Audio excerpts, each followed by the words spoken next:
Hi! So, it's me again, Gwen Lazarito, and today, akong i-share sa inyo ha kung unsa ang mga ways nga maka-earn mo og extra karong Pasko or Christmas season.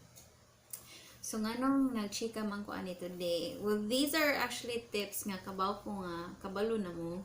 Pero ako lang siyang i-storya sa video. Kaya it seems like bisan pag daghang tao akong nakitaan nga nagbuhat na ani nga tips, mas daghan actually ang mga tao nga madunggan na nako nga wala na ko'y kwarta or hurot na jud ang akong 13th month pay or pobre gihapon ko bisag Pasko. Nga mag-wonder ko ngano nga daghan man kaayo og options to earn, di ba? So, I'm just going to give you 3 tips kay tagas na jud kay akong mga videos ug di jud ko ganahan og tagas. So, let's get into it. I've got my codex here, by the way.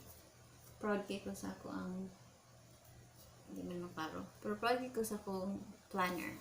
This is my planner for 2020. Okay. 1 is buy and sell. So, muni ang pinaka-common jud nga makita ninyo sa office, right? Buy and sell of anything and everything under the sun. So, ang ako ang na-notice jud usually is mga sinina. Most of the time, mo-order sila sa Shopee baron or sa Manila, and then they buy in bulk. And pagkahuman ana ibaligya nila dire sa office baron or sa mga relatives or sa online and patungan lang nila. So if you're the type of person nga kanang wala ka ba kung pila ang sakto nga ipatong, just send me a message, a personal message, or i-comment lang below. I can actually send you a draft kay I've had that figured out a few years back, I guess. So inga lang ko. Next is if you're good at cooking or if you're good at baking, then you can use that to your advantage to earn more. So for cooking, daghan kay kung nabantayan karon nga pa-cater sila or mukuha sila og catering gigs kana maayo kay na sila or mo baligya sila og sudan sa office. So unsa makay patok karong Pasko kani jung humba, nakabantay jud ko ani humba, or kanang it could be nga if you know how to cook Christmas ham, then you can sell that. If you're good at baking, then mas daghan jud siya actually if baking, kay daghan kaayo ganahan nga mang-gift og brownies sa ilahang relatives or sa ilahang friends, or daghan lang jud kaayong willing mo gasto para sweets karong Pasko. So you can use that as well.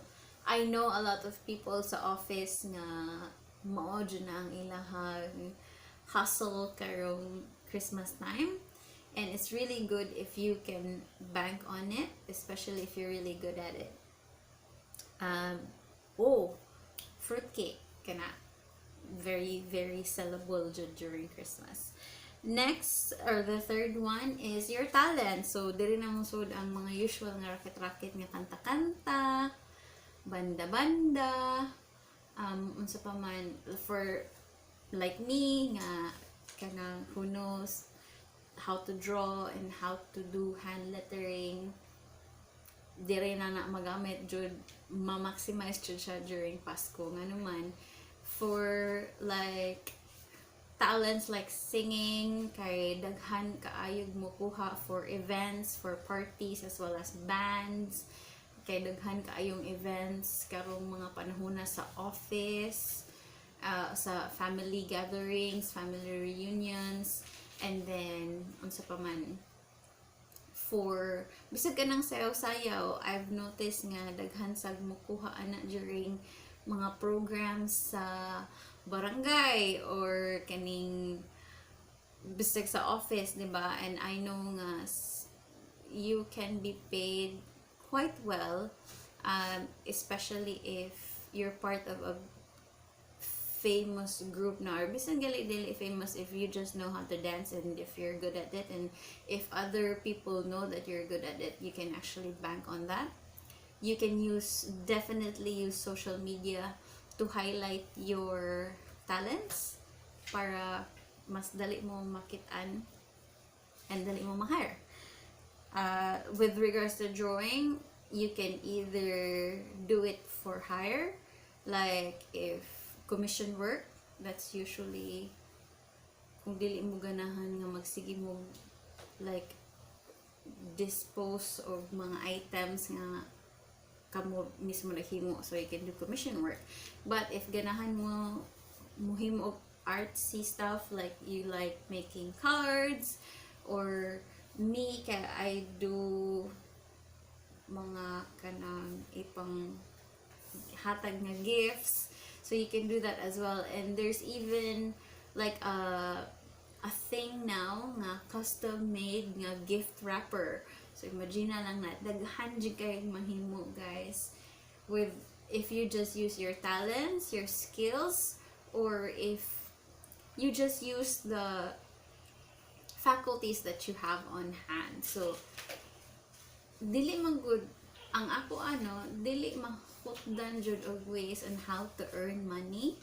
It's mainly your decision on when to start jud, and your decision to follow through with your plans. Kay pwede man sad nga mo decide ka nga ay ganahan kong mag side hustle karong Pasko, pero pag human ana kay kutob ra dira, dili sad ka magplano. Or if moabot ka sa planning stage, after ana kay wala kay buhaton, so nara dyan na siya sa imuha. The most important thing there is to start.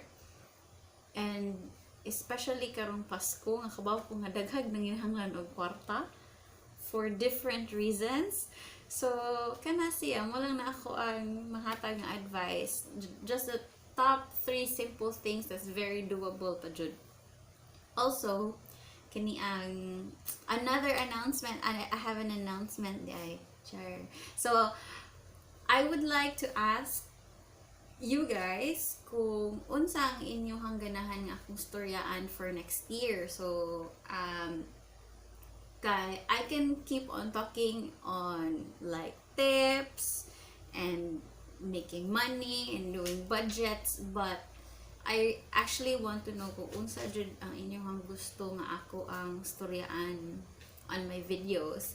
So please comment below, or I will create a link if you don't want people to see your name in the comments. Then I'll create a link, and then you can answer the very short survey on what you'd like me to tackle on for 2020. So that's it for me for today, and I will see you next week. And while you're thinking about kung unsa ang inyong buhaton atong tulo ka buok, I'll just leave you with a quote that your best life starts when you decide. Bye!